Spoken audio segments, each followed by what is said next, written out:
जब मैं नई नई बहू बनकर ससुराल आई तो दूसरी बहुओं की तरह मेरे मन में भी सास नाम के व्यक्तित्व के प्रति भय व शंका सी थी। सहेलियों व रिश्तेदारों की चर्चा में हर कहीं सास की हिटलरी तानाशाही का उल्लेख रहता। जब पति के घर गई तो मालूम हुआ कि मेरे पति कुछ ही दिनों बाद विदेश चले जाएंगे। नया घर, नए लोग, नया वातावरण और एकदम नया रिश्ता। मुझे तो सोच कर ही घबराहट हो रही थी।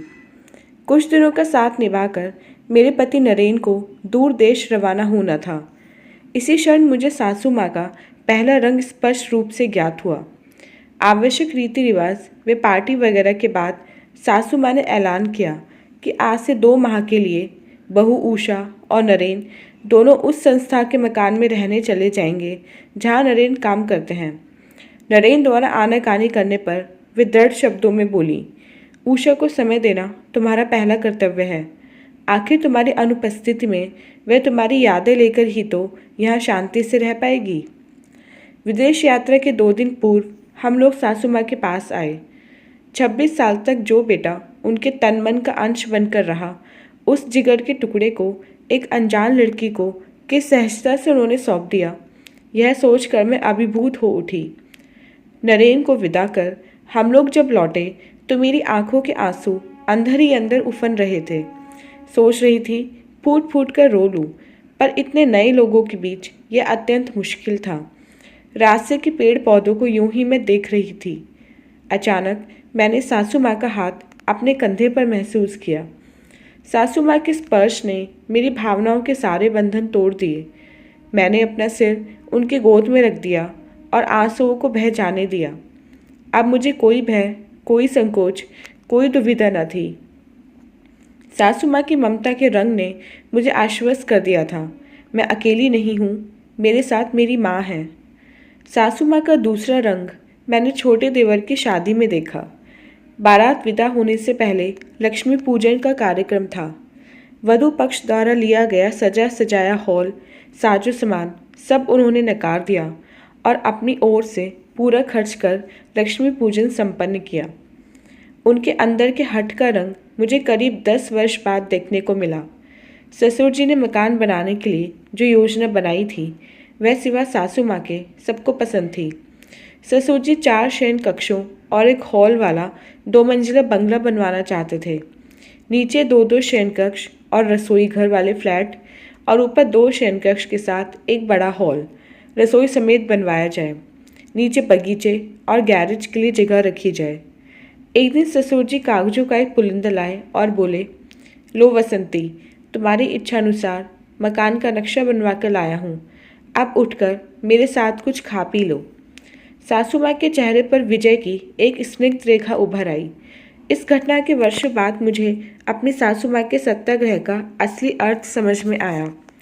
4 हिस्से वाले इस घर में रहते हुए पूरे परिवार में जो सुख, शांति और अपनत्व है, उसका श्रेय सासू माँ के उस सत्याग्रह व दूरदृष्टि को जाता है।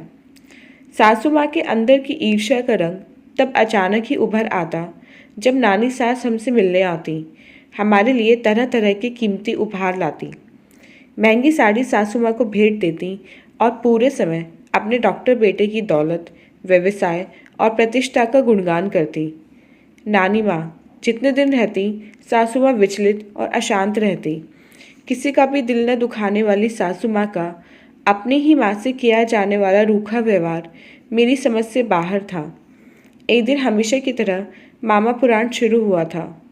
अब बस भी करो अम्मा, सासू माँ ने रुखाई से कहा।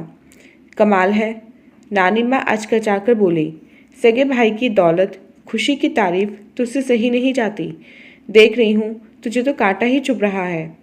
सासू माँ ने सीधे अपनी माँ की ओर तीव्र दृष्टि डाली और कड़े शब्दों में बोली, सो क्यों है यह तुम अच्छी तरह से जानती हो। इस घटना के बाद नानी माँ जब भी हमारे घर आती, मामा जी की दौलत और प्रतिष्ठा के बारे में अपना मुंह बंद ही रखती। काफ़ी समय बाद सासू माँ के इस व्यवहार का असली कारण मुझे तब पता चला जब मेरी बेटी सुरभि का मेडिकल में दाखिला होना था। उसी समय सुधीर मेरे बेटे को रीजनल कॉलेज में प्रवेश लेना था।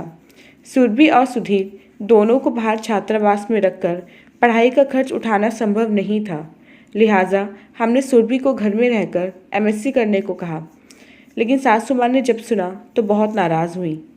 सुधीर के लिए सुरभि के भविष्य की बलि क्यों चढ़ा रही हो? सुधीर को स्थानीय कॉलेज में इंजीनियरिंग पढ़ने दो, सुरभि का खर्च मैं उठाऊंगी। आखिर मेरे जेवर किस काम आएंगे? मैं नहीं चाहती कि एक और बसंती को अपने सपनों के टूटने का दुख भोगना पड़े। तब मैंने जाना कि डॉक्टर मामा की खातिर ही सासू माँ का डॉक्टर बनने का सपना अधूरा रह गया था। मेरे बेटे सुधीर की शादी के लिए 6 दिन बचे थे। घर में नाच गाने की योजना थी, सहभोज और वीडियो शूटिंग का कार्यक्रम था। अचानक ससुर जी का पैर फिसला और पैर की हड्डी टूट गई।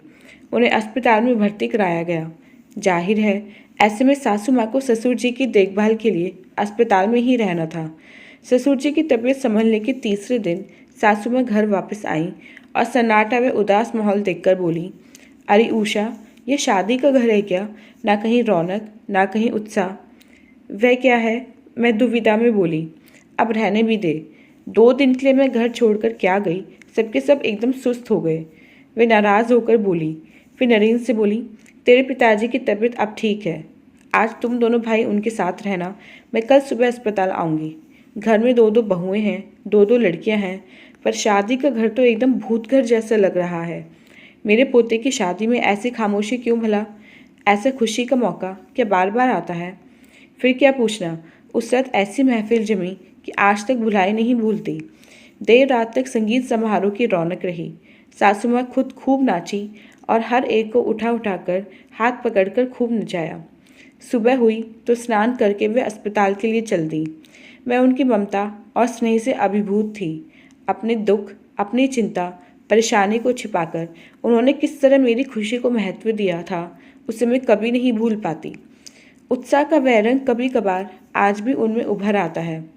सासू माँ के व्यक्तित्व के 7 रंगों में एक रंग और था, और वह था अंधविश्वास का। घर में कोई भी समस्या हो, निवारण हेतु वे सबसे पहले गुरुजी के पास दौड़ी जाती। फिर मनौती, चढ़ावा, पूजा, हवन वगैरह का दौर शुरू हो जाता। एक बार छोटे देवर ट्रैकिंग पर गए हुए थे। प्रतिदिन वहाँ के समाचारों में बादल, वर्षा, तूफान का जिक्र रहता। जब वह निश्चित समय तक नहीं लौटे तो हम सभी चिंता से व्याकुल हो गए। सासू माँ ने तुरंत गुरुजी की सलाह ली और दूसरे दिन से अंधेरे में स्नान ध्यान कर गीले कपड़ों में मंदिर जाने लगी। अम्मा, इस तरह परेशानी पर परेशानी बढ़ाओगी क्या? अब तुम भी बीमार पड़कर रही सही कसर पूरी कर दो। एक दिन नरेन बरस पड़े। अम्मा जी ने शांत सहज उत्तर दिया, भोलेनाथ की कृपा से हरेंद्र जल्दी घर वापस आएगा, और रही मेरी बात तो मुझे कुछ नहीं होगा। देखना, तेरा पोता गोद में खिलाने के बाद ही मरूंगी। वक्त बेवक्त नहाने, खाने और सोने से एक दिन जब सासू माँ मंदिर में ही मूर्छित हो गई तो उन्हें अस्पताल में भर्ती कराया गया। 15 दिन बाद देवर जी सकुशल लौटे।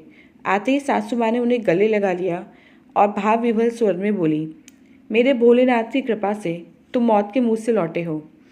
देवर जी अवाक उनकी तरफ देखते रहे और बोले, क्या कह रही हो अम्मा? मैं और मौत के मुंह में? कुछ समझ नहीं आ रहा है। पूरी बात बताने पर वे उन पर बरस पड़े। अम्मा, जाने कैसे कैसे लोग तुम्हारे इस अंधविश्वास का फ़ायदा उठाकर तुमसे पैसे ऐंठ लेते हैं। इस व्रत उपवास के चक्कर में तुमने अपना क्या हाल बना लिया है। मैं तो नहीं, पर तुम खुद ही अपने अंधविश्वासों के कारण मौत के मुंह में जा रही थी। देवर जी ने बताया कि उनका ट्रैकिंग कार्यक्रम अचानक स्थगित हो गया और उन्हें वहीं से ऑफिस के काम से मुंबई जाना पड़ा। इसकी जानकारी उन्होंने पत्र द्वारा घर भेज दी थी, पर संभवतः किसी कारण से पत्र मिला नहीं। वह दिन और आज का दिन सासू माँ ने नज़र उतारना, मनौती, चढ़ावा सब छोड़ दिया है।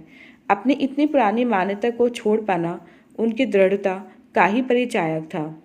सासू माँ में सही समय पर विरक्ति का रंग भी छलक उठा। मेरे बेटे के संपन्न ससुराल वाले अपनी बेटी को वे सब सुविधाएं देना चाहते थे जिनकी वे आदी थी, लेकिन सासू माँ की इच्छानुसार हमने कुछ भी लेने से इनकार कर दिया। जैसे जैसे समय बीतता गया हमने महसूस किया कि उन सुविधाओं के अभाव में बहू को यहाँ समझौता करना मुश्किल हो रहा है। हम दुविधा में थे। इधर बहू भी अशांत थी, लेकिन अम्मा जी समधियाने का सामान लेने में खुद को अपमानित महसूस करती थी। हमारे उलझन को समझकर एक दिन वे बोली, बहू, अब सीढ़ी चढ़ना उतरना मुझसे होता नहीं। मेरे रहने के लिए नीचे ही इंतज़ाम कर दो। तुम लोग ऊपर के दोनों हिस्सों में चले जाओ। बुढ़ापे में मोह माया जरा कम कर लेने दो। अब मुझे घर की जवाबदारी से मुक्त करो। ना सलाह मांगो, ना देखभाल का जिम्मा दो। तब से अब तक सासू माँ अपने आप में मगन हैं। उन्होंने अपने चारों तरफ विरक्ति की दीवार खड़ी कर ली है, पर उस विरक्ति में रूखापन नहीं है। वे आज भी उतनी ही ममतामयी और जागरूक हैं जितनी पहले थी। आश्चर्य की बात तो यह है कि बहू का ज़्यादा से ज़्यादा समय अपनी दादी सास के साथ ही गुजरता है। वह अपनी दादी सास की सबसे ज़्यादा लाडली है। उसने भी महसूस कर लिया है कि अपने परिवार की सुख शांति के लिए ही दादी माँ खुद ही तटस्थ हो गई हैं। अपने अधिकारों को छोड़कर वे सबके कल्याण में लगी हुई हैं। तो दोस्तों, ये थी हमारी आज की कहानी। उम्मीद करते हुए कहानी आपको पसंद आई होगी। मिलते हैं अपनी नेक्स्ट वीडियो में इससे नेक्स्ट कहानी के साथ। तब तक के लिए आज्ञा दीजिए। धन्यवाद।